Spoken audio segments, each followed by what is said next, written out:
Yo, yo, are you okay? Unknown on injuries right Are you now. okay? Do you want fire to check you out?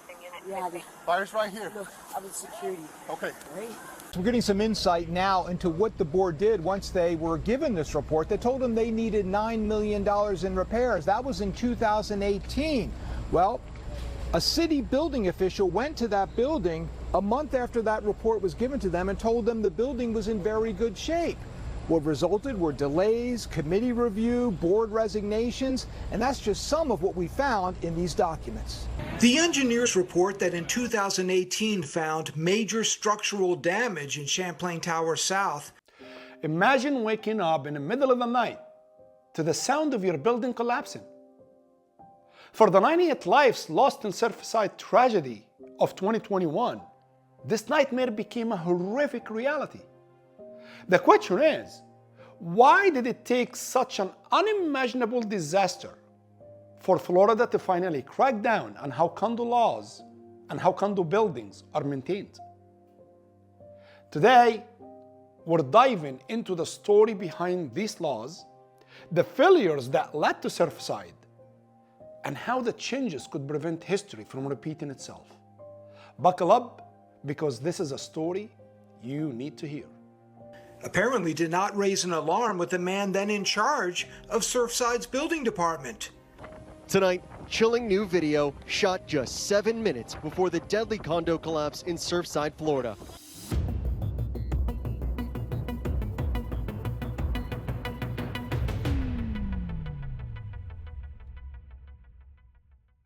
Hey everybody, I am Amar Karar, your Sarasota guide and the local real estate expert.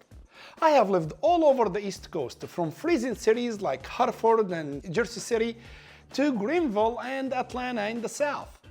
And finally, I found the perfect spot to enjoy life and raise my family right here in Sarasota, Florida. Wondering why I chose Sarasota? Let's chat.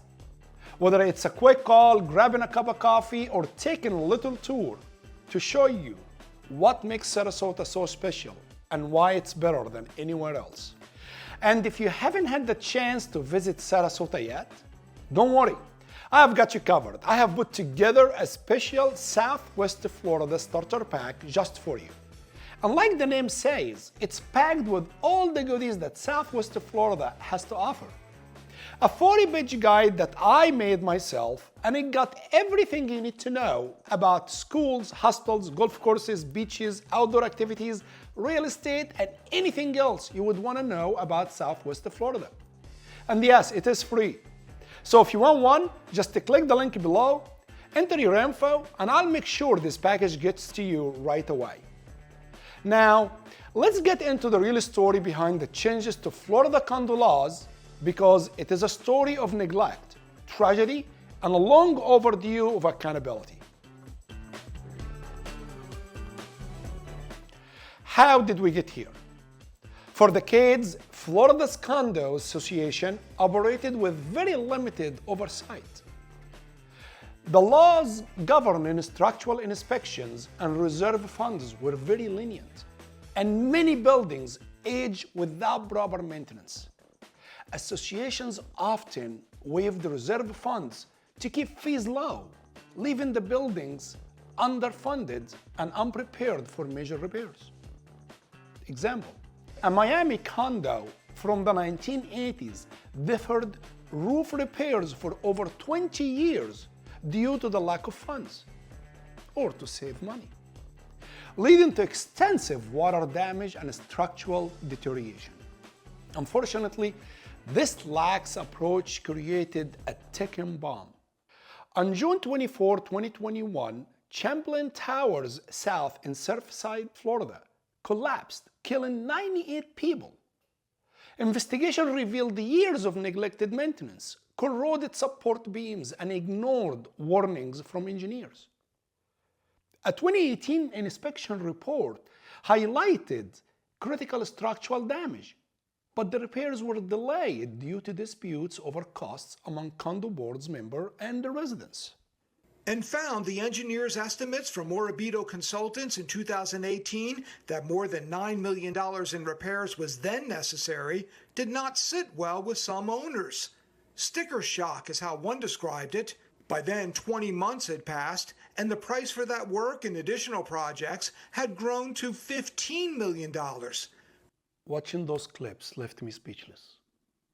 How could anyone ignore such clear warnings about major structural damage? All to save a few bucks? It's mind-blowing to think lives were lost because safety wasn't the priority. This should never happen again. People's lives are worth so much more than cutting costs.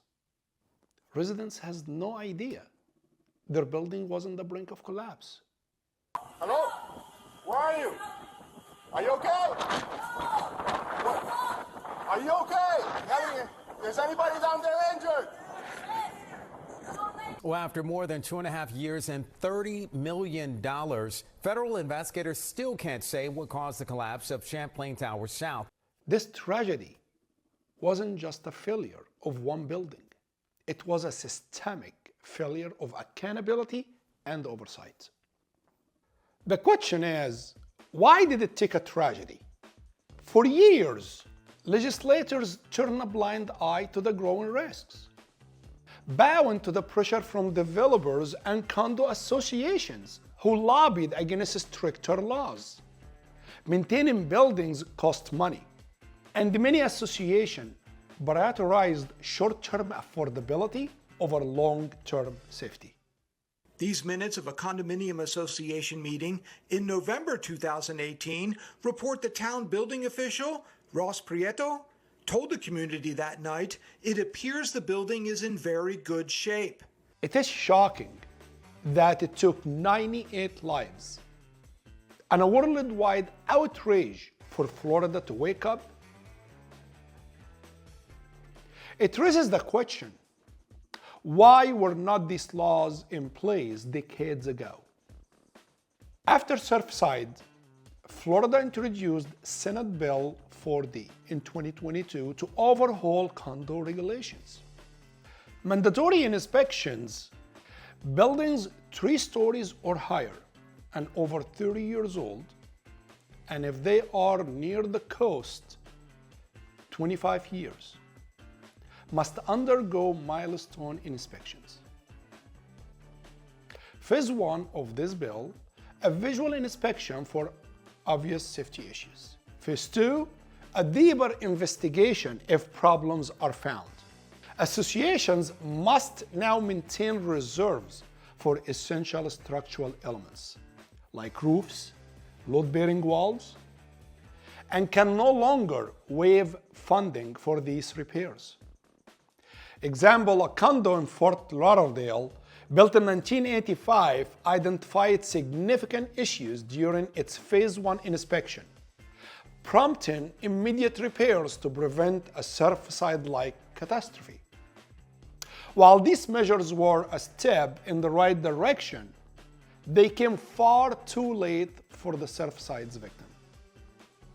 Now, moving forward in 2023, the Senate introduced another bill, Senate Bill 154, known as the Glitch Bill.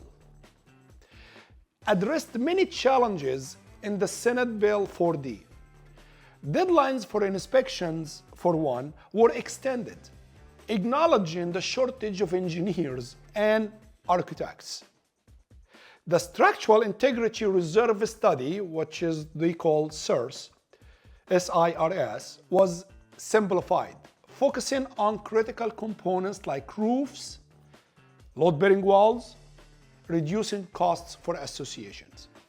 Now, moving forward to 2024, the House Bill 1021, which is named Condo 3.0, tightened the governance a little bit. Accountability for the boards, harsher penalties for conflicts of interest and mismanagement. Transparency for buyers was introduced.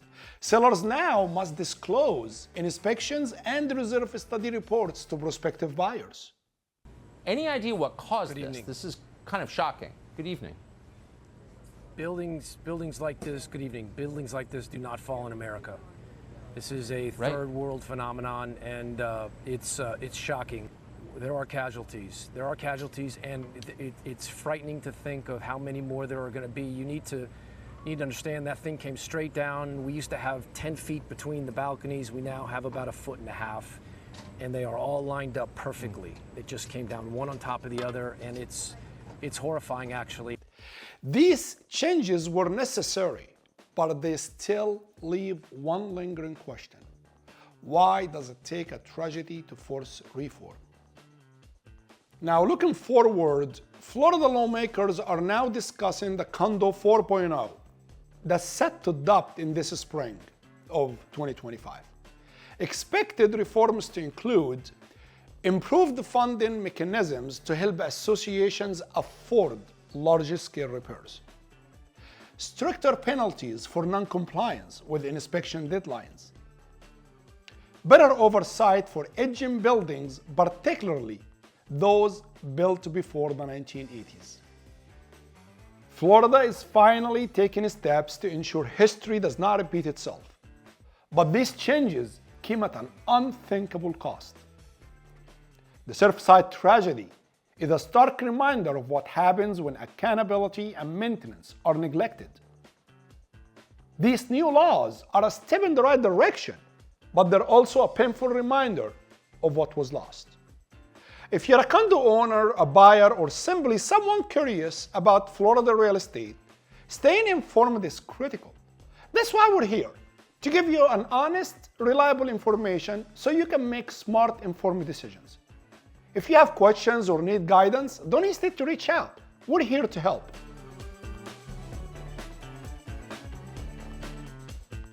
All right, everybody, that's a wrap for today. Thanks so much for tuning in and watching. If you're enjoying the Sarasota Bradenton Insights, make sure to hit that subscribe button and tap the notification bell so you never miss out on our latest videos. We would love to hear from you, so drop us a comment below with your thoughts and let us know what topics you would like to see in our upcoming videos. Your support means the world to us and is key to the success of our channel. Can't wait to see you in the next video. Until then, ciao and stay safe.